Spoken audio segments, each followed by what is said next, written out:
Good morning, Acadiana, and welcome to another edition of Morning Coffee with Big Al and Special T. We're happy to be coming to you from Cypress Street Radio, AOC Community Media's streaming broadcast.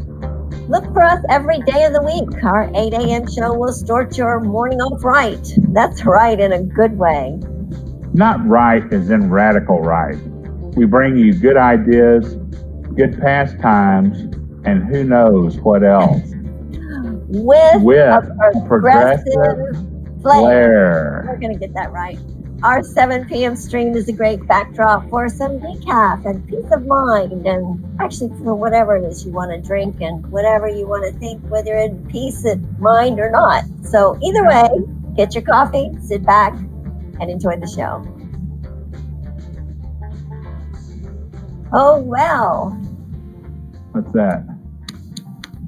I'm thinking about peace and tranquility. That's not exactly what we've been going through for the opening of our 2021. It's been a really interesting 4 years, and I was hoping for just some really uninteresting days to go by. But it's just a continuum of weirdness. Well, maybe it's just a footnote for 2020 or a Easter egg in the credits for 2020 or something like that. But or maybe it's people thinking, oh, I'm glad it's not 2020 anymore and it's 2021, and then 2021 says, hold my beer. Oh, yeah, wow. It's been kind of eye-opening? Yeah, eye-opening. I mean, I was watching that, and really, live as it happened. So we're talking about the day when they actually were going to announce the acceptance of our new President Biden. Right. Mm-hmm. Yeah. And they interrupted, rudely interrupted. Yeah, rudely interrupted would be one way to put it. Uh-huh. And I didn't realize what was going on at first. I thought it was just because some of the House members were being unruly.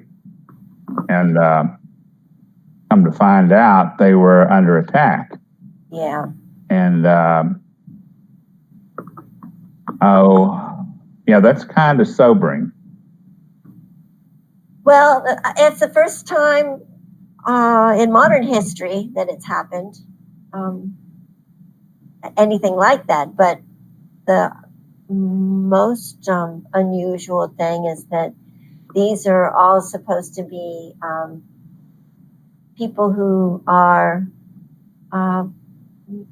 citizens of the United States. Well, I think probably,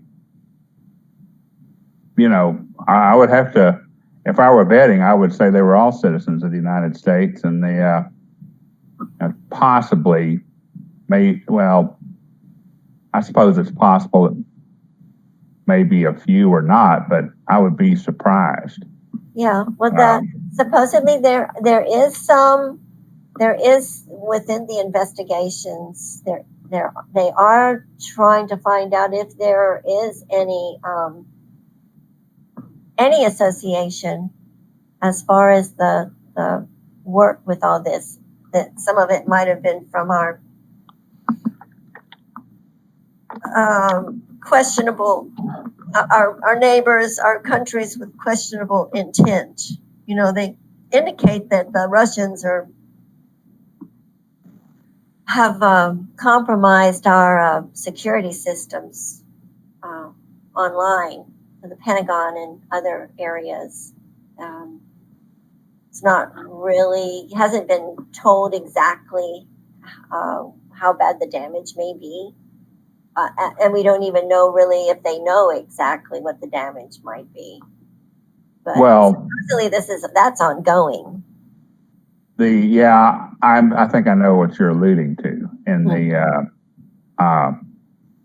there was as far as I know, a fairly good hack, but I mean, they don't want to let that out, how good it was and what they know. I mean, at least not right off the bat. No. But they had one of the contractors that had some password like, their company name 123.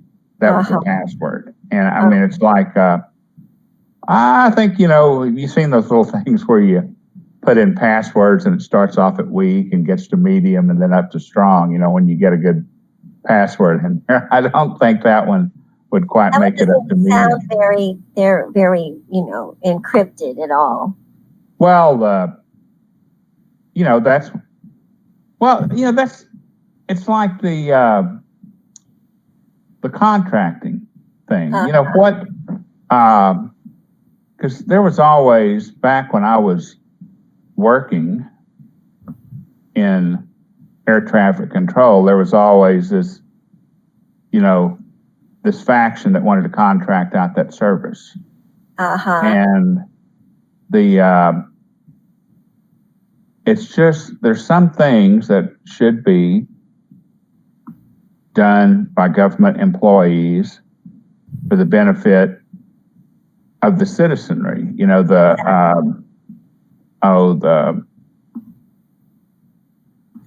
I guess the people that aren't government employees and, citizens of the country that are not government employees, there's a word for it, but it escapes me right now. Spies. What's that? So they're spies. Well, but I'm sure they're going to try to deflect and, blame it on Russia or China. I think China's the new, the whipping boy. Right. Because they truly represent some that reminds me of what's that? Some real competition there with the Chinese. Well,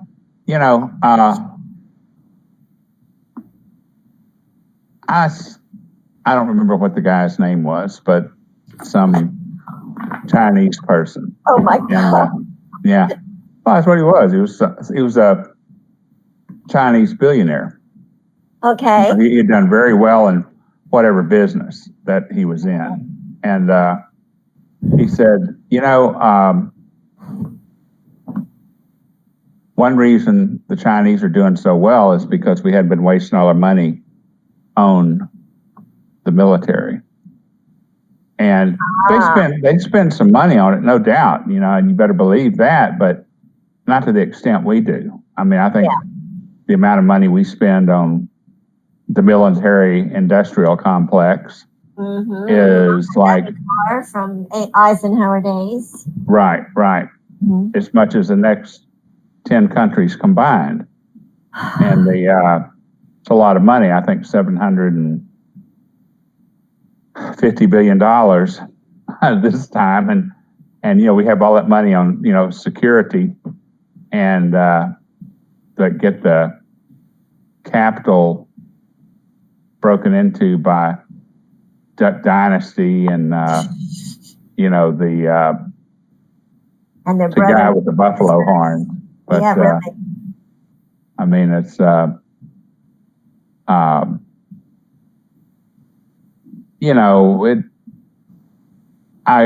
get the impression the expenditures are not going where they need to go.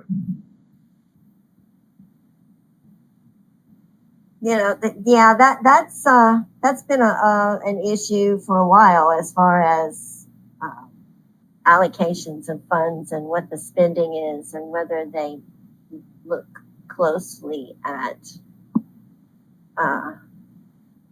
being frugal actually just, using common sense about where we need to spend the money so that it actually does the most good, doesn't embellish somebody in particular who just wants a fancy chair or desk or something. Yeah, what we need is money well spent. Mm-hmm. Absolutely. And I mean, infrastructure would be one place I would be thinking of. Medicare for all. I mean, we waste. I mean, even the right-wing think tanks say we'd save, I forgot how many billions by going to Medicare for all instead of the system, the sick care system that we have. Uh-huh. And I mean, it's, well, it's not being spent so much or enough, I'll put it like that, on the betterment of the citizens of the country here. And, that's, to me, that's what they're supposed to be doing. And, but, I guess that's, it's up to us to make it happen. And, without trying to avoid breaking into the Capitol and trying to kidnap different leaders and state leaders and damaging the property, our property, our what's supposed to be our sacred building, of the shining light on the hill, which, No.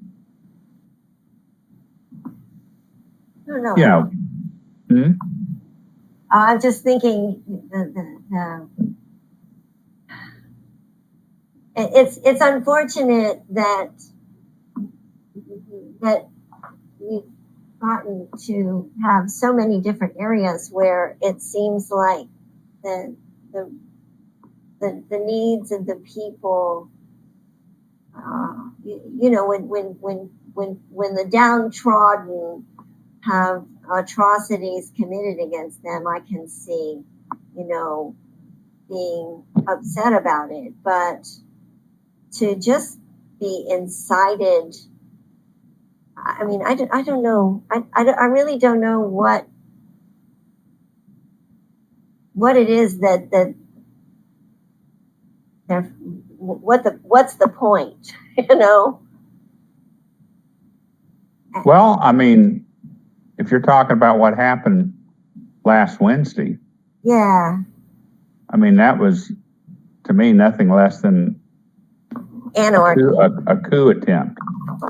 I mean, this was... yeah, but what in the world would follow, I mean... Well... I guess, I mean, was it just to put Donald Trump back in the driver's seat so that he can push an agenda for white supremacy and embellishing his own property, his own money, make it where he's the only one that's got anything except for people that he likes? That's just not the way our government has ever worked. I don't think that's the American ideal. No. No. But we'll leave it to y'all, dear readers or dear watchers. Listeners, watchers. To make up your own mind on that. I don't think it's the American way. I'm going to go out on a limb here. But I think we came uncomfortably close. I mean, because looking back on it and as details become available, this is pretty serious stuff. Well, supposedly they have the authorities have identified at least 70 people, but there were so many more. And the FBI is looking for assistance in identifying others. And there's a hotline number to call, and supposedly rewards too for identification. So maybe I haven't seen that, but that makes sense. I mean, like I say, I mean, I've had a lot of criticism of things we've done as a country, past and present. But to see this, I'm not interested in us changing into a kingdom or something like that. And actually, I don't know, personally, I think it's a good idea to go ahead and actually impeach this president again, because as it is, I think he's planning to, he just wants to uproot everything. Well, yeah. I mean, he's just like a power-hungry monster. Well, it's definitely, I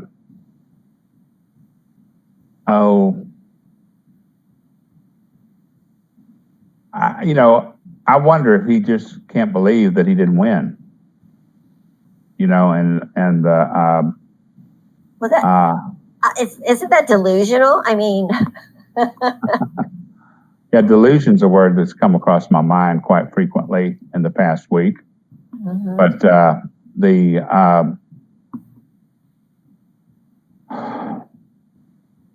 But I mean, I've been up there to the Capitol, I don't know, at least 2 or 3 times, something like that. And, the Capitol Police Force is not a real large force.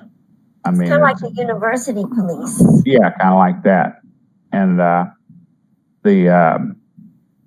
don't think they were prepared for an assault of, I don't know how many people, it was altogether, but quite a few, definitely, more than they were prepared for. And they had asked someone, and like I say, I mean, it's fairly easily findable on the internet, but someone had asked for reinforcements, prior to all this happening. They said, I don't think we have enough people to handle any adverse situations here, and we need some backup. And they didn't. I mean, took a pretty good while just to get the. I think it was Pence that actually had to call the National Guard or something like that. Yes, he did. And the visuals seem to really look like there was just not it seemed that there was no comparison between what was there for protection for our nation's exercises and operations, given the fact that this inflammation dialogue had been coming for so long. I mean, when I saw the posters and images and this fight like hell coming out of as like a lesson from the outgoing administration, I was pretty shocked, just with that. And the verbiage that was used by the supporters like Giuliani and some other guy, I mean, there's no question that they were talking about actually doing bodily harm. I mean, hello, combat, trial by combat. Hello. Yeah, I saw that. What does that say? That's not, that's not like go and march and do a peaceful protest, I'm sorry. And I don't think there was peaceful protest mentioned anywhere in anything that was said that day. Not until after all hell had broken loose. Well,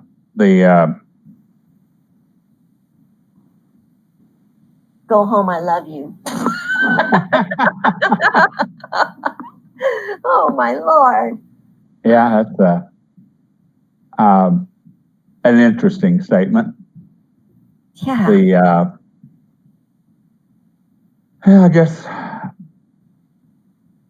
I think I could say we've had enough excitement for the year. Yeah, enough excitement. So how are you? How are you doing on COVID? We had a very sobering report by our governor just this week that our numbers are really bad, and it was brought up very, very pointedly about the failure to adhere to the warnings as far as gatherings for the holiday, and that they're anticipating it, even more coming up, because what was the 25th? So yeah, this is actually the backlash from the holidays.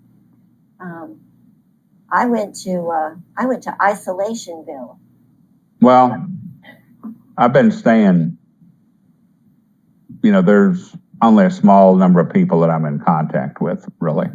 I mean, now, I do go to the store and stuff like that, but I wear a mask, Yeah, you kind of question, are we really safe even then? It just seems. What's that? I said, are we safe even then? They were showing something about the masks and how we're supposed to use them, and they're talking about how you really shouldn't touch your face or your mask at all once you have it on. And it's hard to do, because so many times the mask is like, these people have their mask and it's like under their nose. And so if you wear your mask under your nose and then you pinch your mask under your nose and lift it over your nose, then your fingers right away are touching all the places that you wet with your moisture molecules. So then you got it right here, right? And so what do you do with this? You do a lot of things with this. Here's the deal, Teresa, to me. I mean, we're reducing the chances. Yes. And everybody would have to be in a EPA, hazardous suit with maybe a shield. I'm talking about a hazmat suit. I have one. You want me to go get it? Well, maybe on the break. Okay. But I mean, I'm not going to put it on because I don't want to put it on before I'm planning to wear it. But to really reduce the chance to almost nil, I mean, you'd have to be very well protected. I mean, but the thing is, I mean, if you're wearing a mask, and you're much less likely to transmit it if you happen to be an asymptomatic carrier. Right. And it's like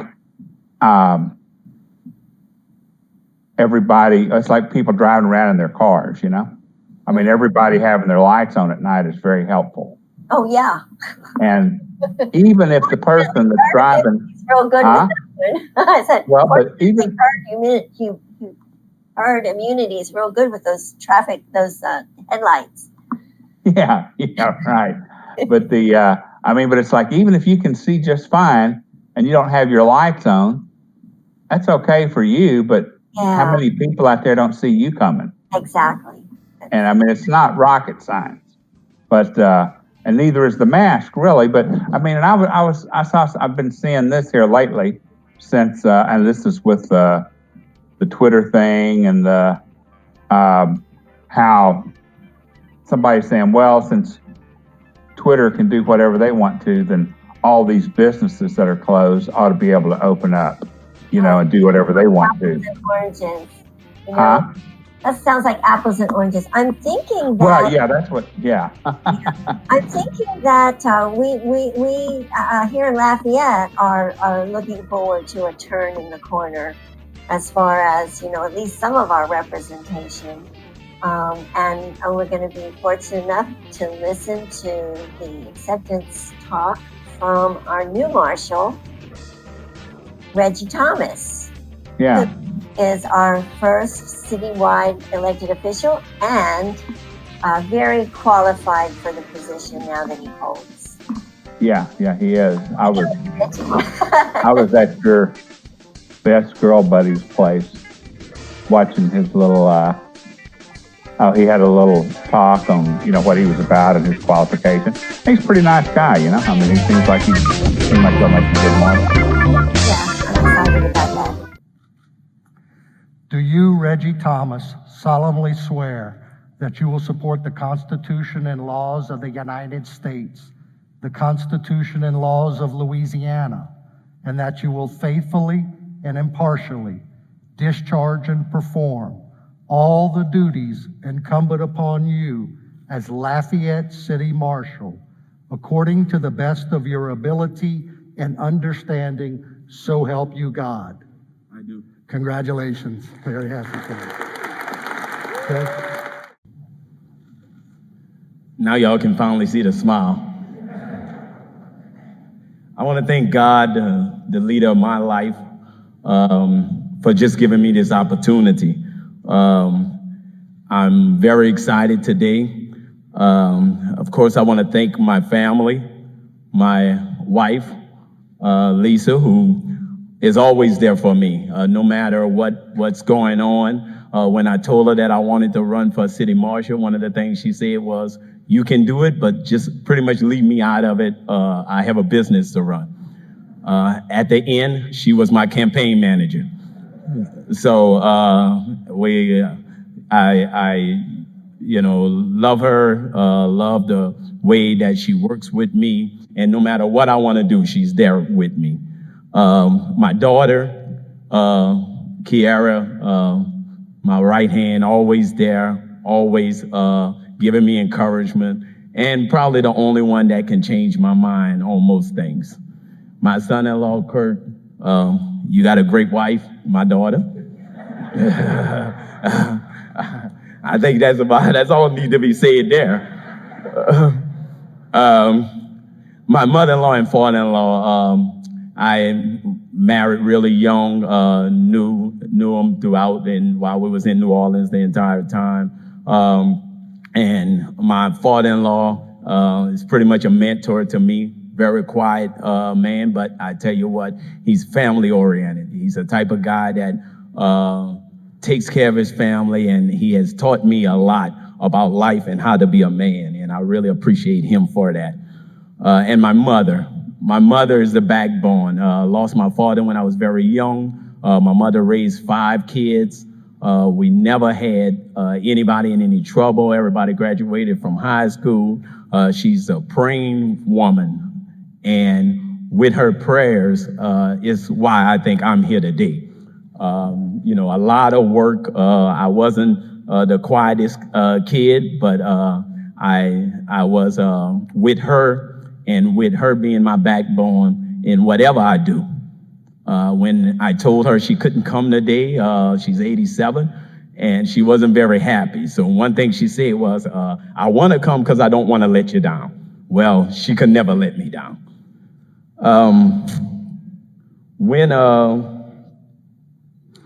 When I grew up in New Orleans, and the first time I ever left New Orleans was to go to the military. Had never left New Orleans. Once I joined the Air Force, went to the military, one of the things that I immediately saw was a new world, because I never left New Orleans. And so when I saw that new world, I knew that I wanted to do more.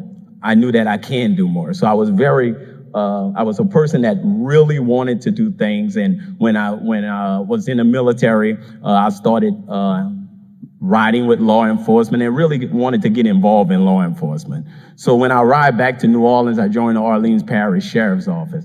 One of the things about New Orleans, and especially the area where I was from, is that the local police a lot of times pretty much stops you a lot of times and pretty much is very aggressive in my area. I remember that I wanted to be a patrol officer for New Orleans, and I was stopped with some friends on the corner just talking. And I was out of the military about a year, and I had joined the sheriff's office. So I was really excited about it. So when they stopped us, one of my friends said, well, you're police now, so they want to harass us. So I was really excited. I couldn't wait to tell a police officer that I was a police officer. I was a military guy. So, I thought maybe that would change their attitude or whatever. But when we got there, I told them who I was and that I was a police officer. He asked me to see my identification. I showed him my identification and my badge, and he took the badge and he kicked it. And he said, you're a correction officer. You're not a police officer. So it really changed my mind about law enforcement. I knew that I was not going to be a patrol officer or officer there. So at that time, my brother-in-law was at Lafayette Police Department, which is known as a very good police department. So talking to my brother-in-law, who was the recruiter at that time, I arrived in Lafayette. Started in Lafayette in 1990 and found a very professional police department. Found a city that really accepted me. That's why I am so big with community policing. One person can change your mind. You have to be strong. You cannot let one person change your mind. And one of the things that I'm about is if I can help one person, I talk about mentoring kids, because if I can help one person, I believe that I have made a change in this world. So being the first African-American city marshal, I'm getting asked a lot about what do that mean to me. What that means to me is that gives me a platform. That gives me an ability to talk to somebody who was just like me without a father, to show them where they can be with hard work. And that's what I intend to do. As the next city marshal, not only are we going to change the image of the city marshal, we're going to be in a community.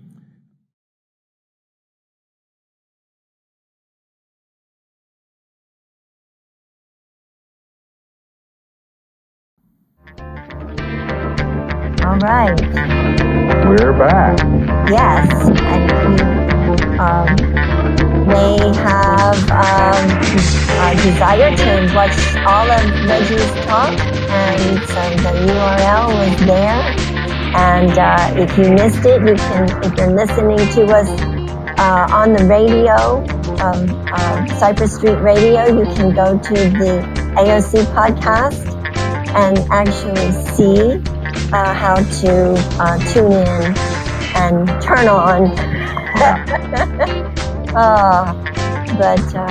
Anyhow. AOC Community Media on YouTube. There we go. Thank you. Thank you.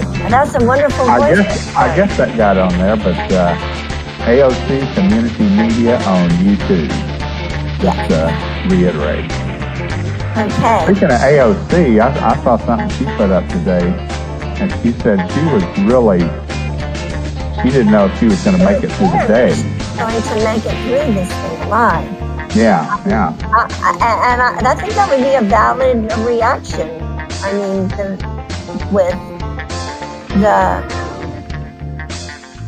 whether you expected something or not, I don't think you expected what happened. I didn't. And I was watching the House live at the time. And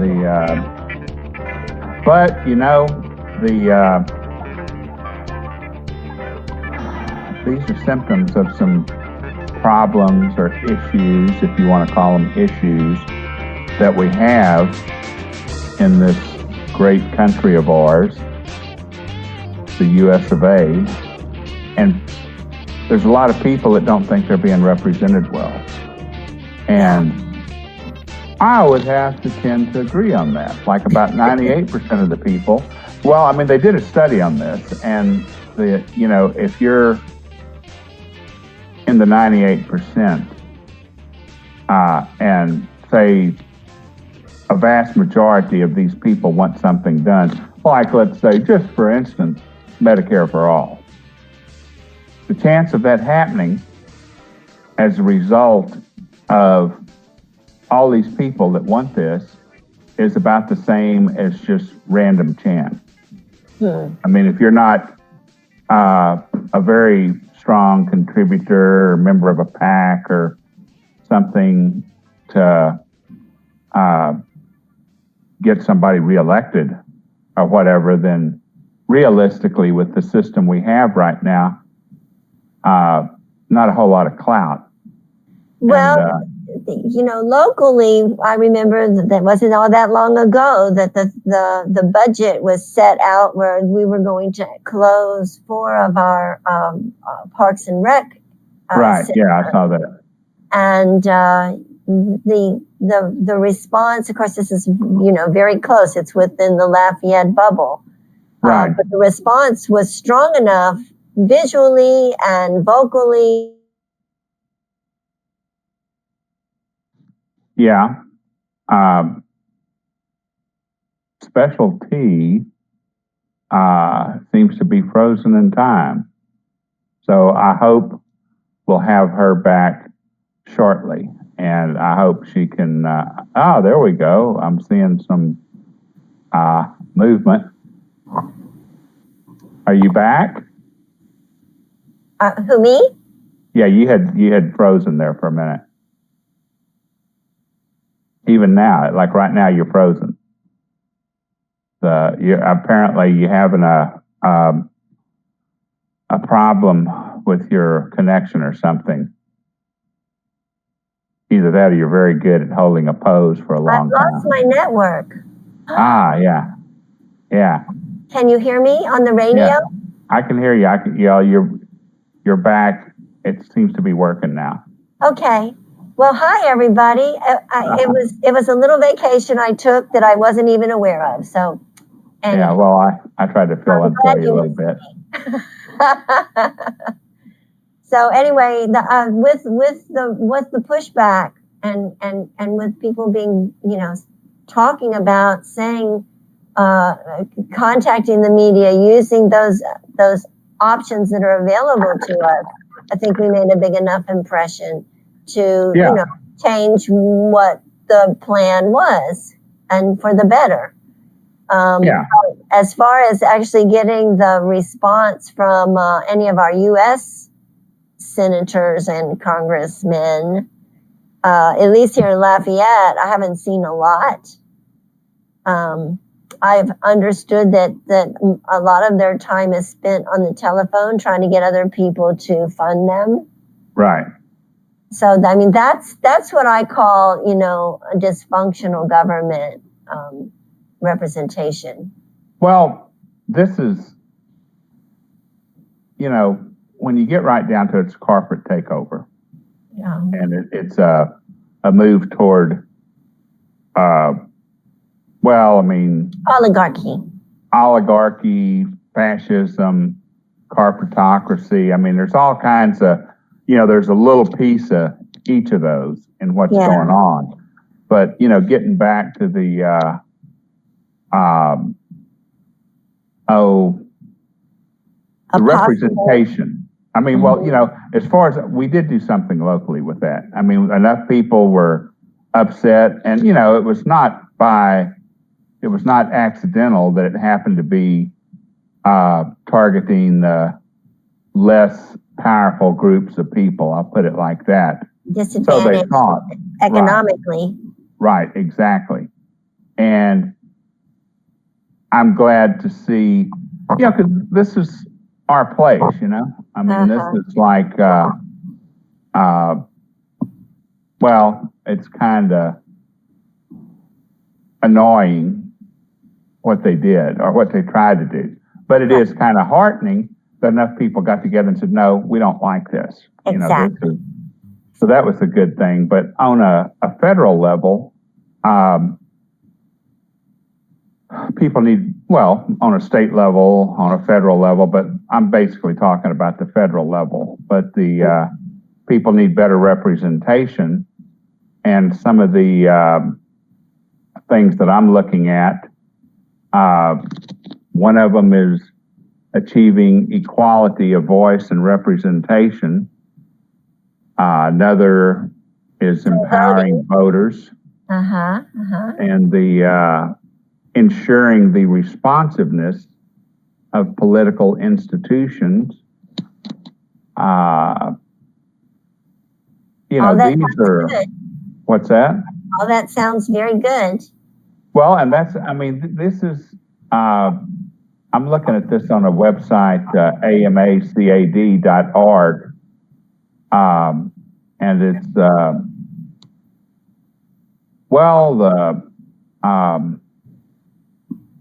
our common purpose is reinventing American democracy for the 21st century. What is what's that? What does the AMACMD stand for? Do you know? AMACAD is, let's see here. Let's see if I can find that right quick. The,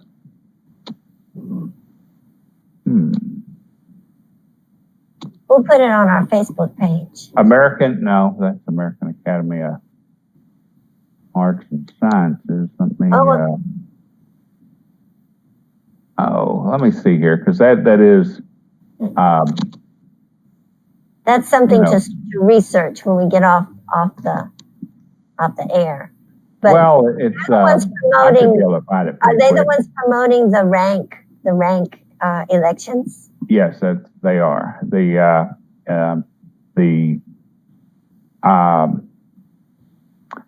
That's something that, and probably a lot of people haven't even heard of that.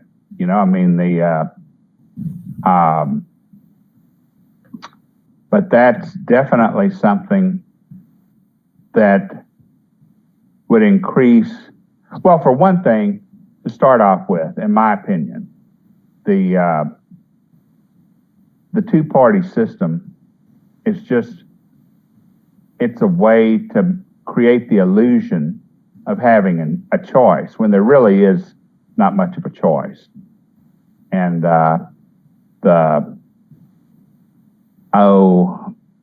just to read a little bit from the site here, it says introduce ranked choice voting in presidential, congressional, and state elections. And it says most election outcomes in the United States are determined by winner-take-all electoral systems.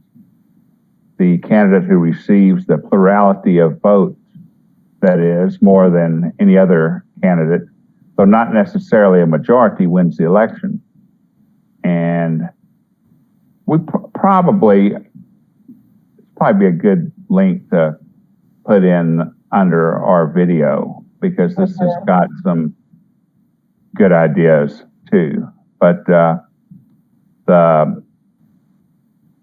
these are things that people, I think it'd be a good idea to think about, because I don't think they know what it is. Essentially, right. With ranked choice vote, what happens is it gives every voter an opportunity to put your first and second choice. And so my understanding is that they would check all the first choices, and if someone was like the odd man out or whatever, that they would go and look at the second choice, so that the people who had voted for the one who was like completely out, their vote wouldn't be just disregarded. Right. They would pull in their second choice to see, who was their idea, who they would vote for if the other person wasn't in. So that would be done within like at the top. Yeah. Well,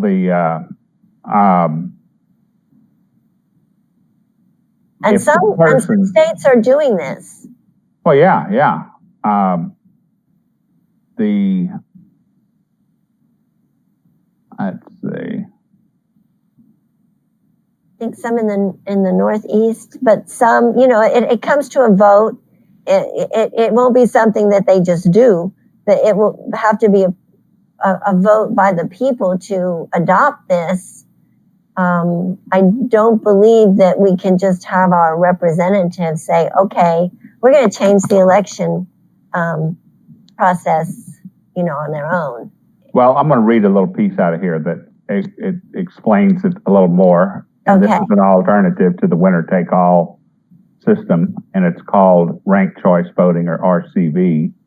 And it says, instead of choosing only one candidate, voters choose their preferred candidate and then rank their second choice, their third choice, and so on. After votes are tallied, the least popular candidate is removed, and that candidate's supporters' votes are allocated to their second choices. This process continues until a single candidate receives a majority of support. The reallocation of votes is tantamount to a runoff election without the need for voters to show up at the polls a second time. And that'll save money too. Huh?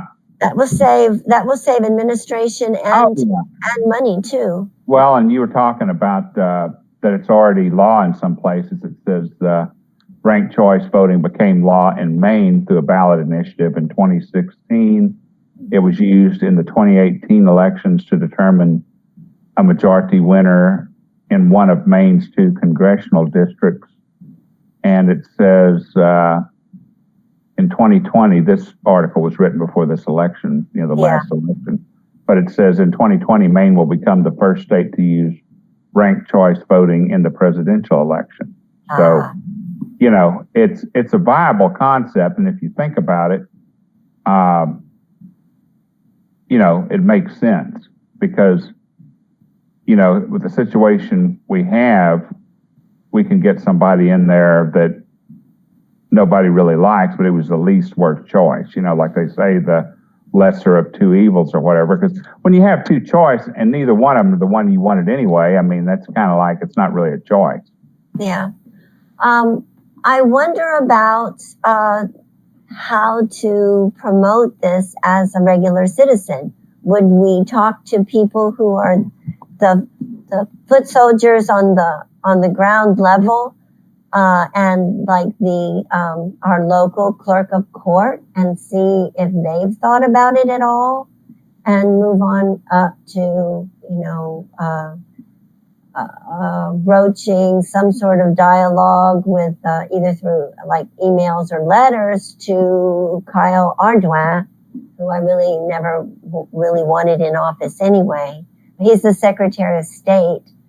Kind of like with Tara Hollis, Al, when it comes to the Secretary of State, I feel the same way about Gwen Greenup. I think she'd have been a much better person with her newer education and the capability she has to do organizing with technology. Would have been a much better choice for the people.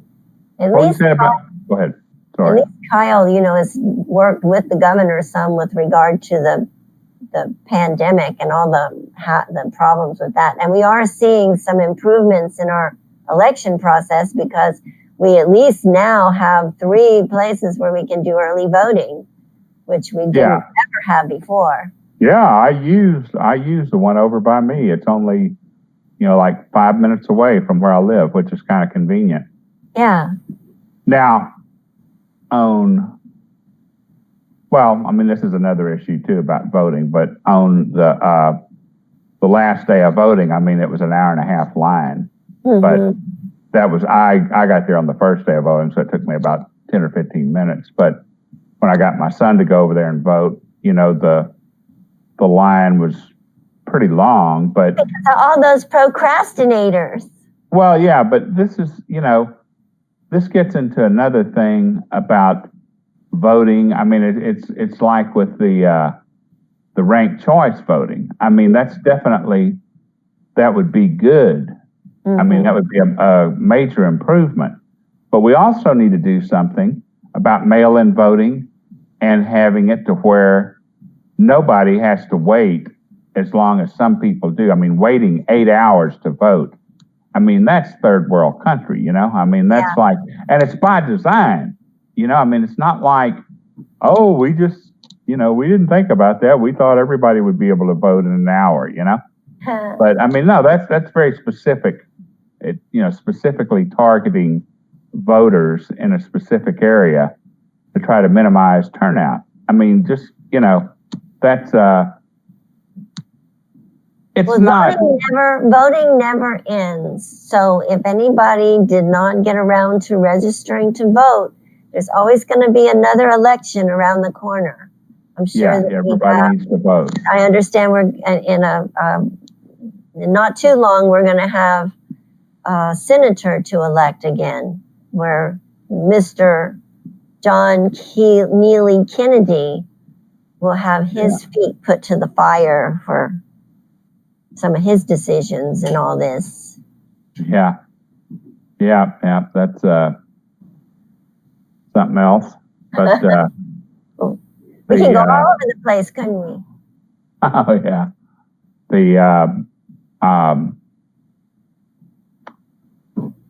It's there's a lot of work that needs to be done, and it's not going to be done by the people at the top because the current system doesn't mandate it. It really doesn't. But I mean, it's like,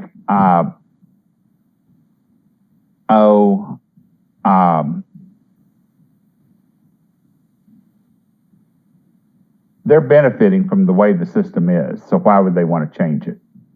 I mean, that's really a simple question. You know, it's like, oh, this might make it more likely that I wouldn't get reelected. So no, I don't think I want to do this, you know? And, but it's something that,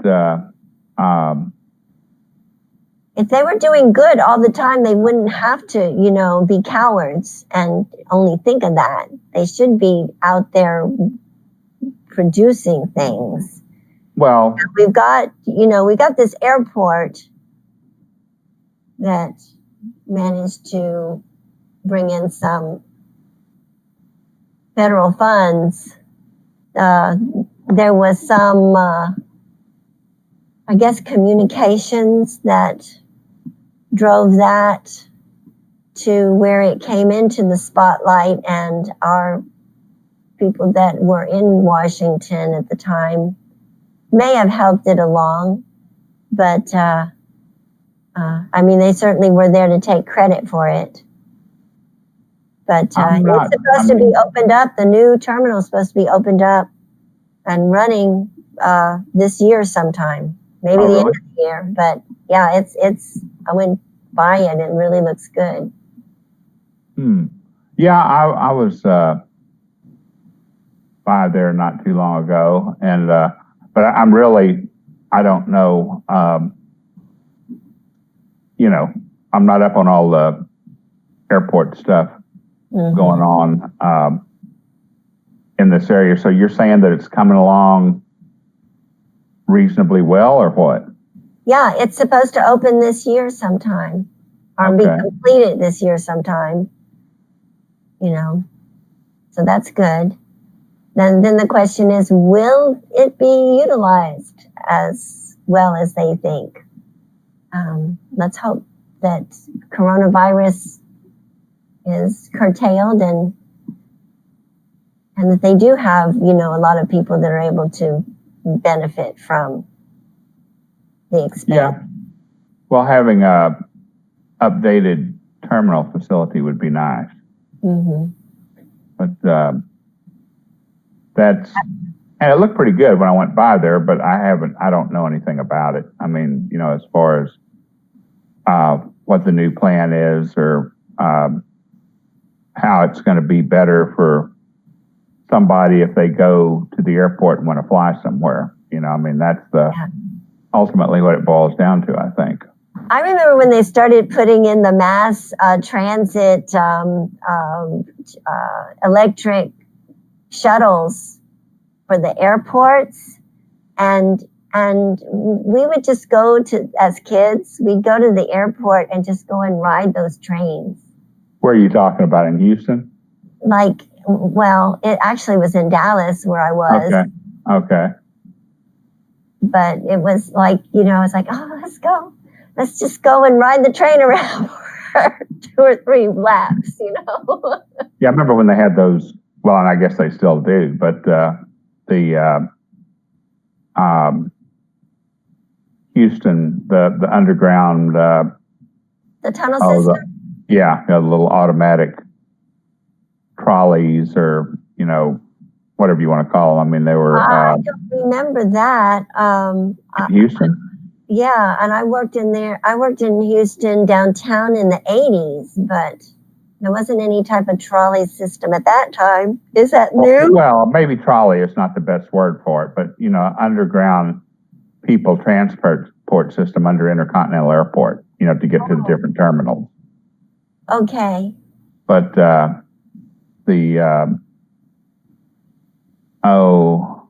was that at what used to be the Continental Airport? No, I'm talking about at Intercontinental Airport, Houston Intercontinental Airport, up north. Okay.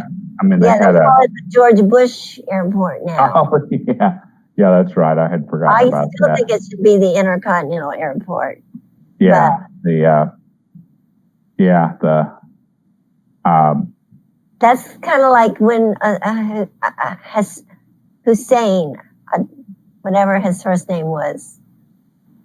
Oh, God. Hussein.